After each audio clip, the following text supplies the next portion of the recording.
எல்லாரும் தெரியாதவங்க வந்திருந்தா பேசிடலாம், எல்லாரும் தெரிஞ்சவங்களா இருந்தால் எப்படி பேசலாம்? பாபா சொன்ன மாதிரி ஏதோ கூட முடிவு பண்ணிட்டேன், ஃபோட்டோ எடுத்துருவோம். இதுல வந்து தப்பிக்க முடியாது போல.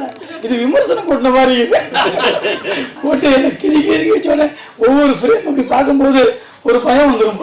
இது எடுக்கலாமா எடுக்கக்கூடாதா, பண்ணலாமா பண்ணக்கூடாதா, இந்த புத்தகத்தை வச்சுட்டு இந்த மாதிரி கொள்றாங்களே முடிவு பண்ணிட்டாங்க.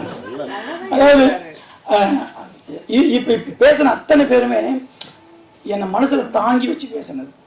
நான் இப்போ அண்ணன் சொன்னது கூட அந்த உண்மை சொல்கிறவங்கள பொய்யா பேசிட்டு போயிடுவாங்க. பிரமாதமான எழுத்துங்க, அது அற்புதமான எழுத்துங்க, அங்கே படம் இருக்குது பாருங்க அப்படின்வாங்கல்ல. அப்படிலாம் இல்லாமல் இதுதான் எனக்கு வேணும், எனக்குன்னு இல்லை நம்ம எல்லாருக்குமே இந்த உண்மையை வெளிப்படுத்துறதுக்கு தான் இப்போ பவான். அது மாதிரி ரவி அண்ணன் சொல்கிறாங்க இல்லையா, எல்லாருக்கும் ஒரு எம்பி. என்னுடைய 14 வயசுலேருந்து ரவி அண்ணன் தான். இப்போ வரல நான் எதை பேசினா நீங்கள் எந்த ரவியை சொல்கிறீங்கன்னுவாங்க. எம்பிங்க, எம்பியா? ஆமாங்க, அவர் எப்பயுமே எனக்கு ரவி அண்ணன் தான். அதேமாதிரி மேடம் வந்து மேடம் 30 வருஷம் சொன்னாங்க, கரெக்டாக 28 வருஷம் என்னை ரவி அண்ணன் வந்து இந்த ராயல் ஃபர்னிச்சர் அறிமுகப்படுத்தி வைக்கிறார். அன்னிலேருந்து ஒரு நட்பு. அது என்னவோ தெரியல, என் சகோதரிகிட்ட பேசுகிற மாதிரி பேச ஒரு நாளும் அவங்களை வந்து ஒரு நல்ல மரியாதைக்குரியவங்க அவங்க. ஆனால் அப்படி பேசுறதே இல்லை. எங்கள் வீட்டு எங்கள் அக்காவை கூப்பிட்ற மாதிரி கூப்பிடுவேன். மேடம் சொன்னால் கேளுங்க மேடம் ப்ளீஸ் மேடம். என்னோட யாரோ பக்கத்தில் அந்த ஃபோனை ஒட்டு கேட்ட வச்சேன், யார்றான் சொன்னால் கேளுங்கன்றான். அன்றைக்கி கூட ஒரு டேட்டு கொடுத்தாங்க 28ன்னு. அவங்களே அப்புறம் அவங்க ஆஃபீஸ்லேருந்து ஒரு டேட்டு மாறுது. ஆனால் சும்மா இருங்க மேடம், தயவுசெய்து வந்துடுங்க மேடம் அப்படின்னு. அதாவது எவ்வளோ உயரம் இது வந்து எப்படின்னா உங்கள் அன்பால் மட்டுமே நிரப்ப முடியாது, வேறு எதாலையுமே நிரப்ப முடியாது.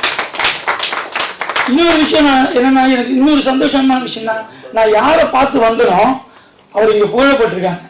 எல்லாரும் சொல்லுவாங்கல்ல அவர் புகழ்ந்தாங்க அவருக்கு அவருன்னு. இப்போ பார்த்தோம்னா ரவி அண்ணன் வந்து நான் என்னுடைய கேமராவை தொடரும்போதே ரவி அண்ணன் தான் என் மனசில் வந்தேன். இப்போ இந்த சபை வந்து என் குருவுக்கான மரியாதை கொடுக்குற சபையாக மாறி போச்சு. நான் வந்து நேராக பேசாமல் இப்போ ரவி தான் அப்படின்னும் போது எனக்கு எவ்வளோ சந்தோஷமாக இருக்குல்ல. நான் அங்கேருந்தா வந்தேன்றது வந்து இப்போ நான் சொல்லவே தேவையில்ல. சுபமங்கலாவை பார்த்து தான் நான் இங்கே வந்தேன். சுபமங்கலா என்றைக்கோ பண்ண ஒரு காரியம் இன்னைக்கு வந்து ஒரு 21 ஆளுங்க, நான் மொத்தம் 100-150 மேலே எடுத்திருக்கேன். அதோட நீச்சாக பார்த்தீங்கன்னா ஃபோட்டோ நல்லா இருக்குன்னு சொல்கிறதுக்கு ஒரு மனசு வேணும்ல. அது ரவி அண்ணன் தான் சொன்னார் முத. அவரு நான் ஃபோட்டோ கேமரா வாங்கினோன்னு என்ன ஒரு ஃபோட்டோ எடுனாரு. ஒரு அவங்க வீட்டுக்கு முன்னாடி ஒரு அந்த படம் இருக்குன்னு நினைக்கிறேன். இன்னைக்கு கூட அவருடைய ஃபேஸ்புக்கில் பதிவு போட்டிருந்தாரு.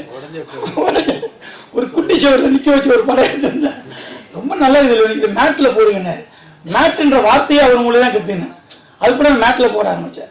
இப்படி என்னை வளர்த்தவங்க எல்லாருமே நான் வளரணும், நான் அடுத்த நாளைக்கு போகணும்னு யோசிச்சவங்க தான்.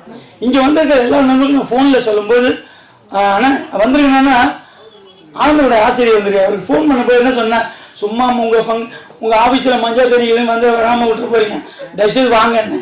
இப்படி பேச்சு தான் நான் வளர்ந்துருக்கேன். யாருமே வந்து எல்லாருமே தூரமாக வச்சு பேசணும் அப்படிலாம் நான் சொன்னதே கிடையாது. ஏன்னா எல்லாருமே என்னை வளர்க்கணும்னு ஆசைப்பட்டாங்க. இங்கே வந்திருக்க அத்தனை பேரும் இளவேனில் இந்த இடத்துக்கு இந்த புத்தகம் வர்றதுக்கு காரணமானவங்க தான். யாருமே வந்து தூரமானவங்களே கிடையாது. பிசி சார்ட்டா நீங்கள் போகும்போது ரவியான் என்ன சொன்னாருன்னு தெரியல, ஒன்றுன்னா இவ்வளோ இந்த புத்தகத்தை பார்த்துட்டே பேசினார், என்னையா ஒன்று இவ்வளோ மரியாதையே பேசுகிறாரு அவருன்னு. ரவியான் நீங்கள் ஒன்றுமே பண்ணது கிடையாது, ஒரு ஃபோன் மட்டும் தான் பண்ணுவேன். நான் உங்கள் படங்கள்லாம் பார்த்து தான் வந்தேன். அப்படி எல்லா மனிதர்களுமே சசி சார் வந்து ஒரு பூ மாதிரி பேசிட்டு போனார்ல. ஒரு நாள் என் கூட கல்யாணத்துக்கு வந்து என் கூட வந்து வேலை பார்த்து நான் ஒரு அவுடோர் அறிவு போனேன். என் கூட பேசியிருந்தாரு ஒரு வேற ஒரு வேலையாக வரும்போது. ஆனால் போகலாமா, நான் வர இல்லைன்னாரு. இம்மா பெரிய டைரக்டரு, நான் ஒரு கப்பல் படம் எடுத்துன்னு இருக்கிறேன், அதுக்கு போய் துணி தூக்கி போட்டுருந்தேன். யார் ரோட்டில் பார்த்தா எல்லாம் சொல்ல போகிறாங்க சார், விடுங்க எவ்வளோ பெரிய விஷயம். அதாவது இது என்னன்னா நம்ம மேலே இருக்கிற அன்பு இருக்குல்ல, ஏதாவது ஒரு அன்பு மட்டும்தாங்க இது சாத்தியப்படுத்தும், வேறு வாழ்க்கையில் வேறு எதுவுமே இல்லை. இந்த புத்தகத்தில் நான் அப்படியே தான் எல்லாருமே சொல்லியிருப்பேன். ரவி அண்ணன் பவா சார் சொன்ன மாதிரி, பவானா சொன்ன மாதிரி அது வந்து அப்படி கிடையாது. நான் எல்லாருமே காதலிக்கிறேன். நிஜமாகவே மனிதர்களை நேசிக்கிறவங்க மட்டும்தான் மனிதர்களை கொண்டாடவே முடியும். ஏன்னா இதில் வந்து யாரு மேலேயுமே எனக்கு கோபமே கிடையாது. இந்த இந்த இந்த புத்தகத்தில் இருக்க அத்தனை எழுத்தாளர்கள் நான் பழகியிருக்கேன். யாரும் மீது எனக்கு எந்த வன்மமும் கிடையாது. ஏன்னா காதல் மட்டும்தான் ஒரு மனுஷனை ஜெயிக்க வைக்கும். இந்த இந்த இடத்துல வந்து நிற்கிறேன்னா அவ்வளவும் அன்பால் நிரம்பியது வாழ்க்கை. இந்த உயரத்துக்கு நான் அதாவது இது உயரம் கிடையாது, ஆனால் நான் அடுத்த நிலைக்கு உயரத்துக்கு போகிறதுக்கு நான் முதல் படியாக தான் நினச்சிக்கிறேன். இது உயரமே கிடையாது. ஏன்னா நான் அப்பயே சொன்னேன், இந்த புத்தகம் என்னோட முடியக்கூடாது, இதுக்கு பிறகு அடுத்த நிலைக்கு வரணும்னா எனக்கு பின்னாடி எல்லாரும் வரணும்னு சொன்னேன். ஏன்னா ரவி அண்ணன் எனக்கு ஹெல்ப் பண்ணாரு. இப்போ நான் எல்லாருக்கும் பண்ணுறோமோ இல்லையோ ஒரு வார்த்தையில் சொல்லிட்டு போயிடுவேன். அதனால அவ்வளோ அன்பு நிரம்பி வாழ்ந்த இந்த உலகத்தில் அன்பால் எல்லாமே சாத்தியப்படுத்தப்படும். ஒவ்வொரு இடத்துல இருக்கு, அவ்வளோ உதவி இருக்காங்க. நான் யாருமே வந்து கேட்டதா இப்போ வரல, இல்லை நீங்கள் எப்போ வரீங்கன்னா கேட்பாங்க. அன்பால் மட்டும்தான் அதை சாத்தியப்படுத்த முடியுமே தவிர அன்பை வேற எதனாலுமே நீங்கள் யாராலும் இப்போ நான் சொன்னீங்களா மேடம் சும்மா வாங்க வேணாம் அப்படின்னா இது எப்படி நிரப்ப முடியும்? யாராவது ஒரு உயரதிகாரிகிட்ட நிற்கும் போது இது அன்பில் மட்டும்தான் இருந்தது. நம்ம யாரும் இது வைக்கிறோமோ அன்பால் மட்டும்தான் அறுவடை பண்ண முடியும்.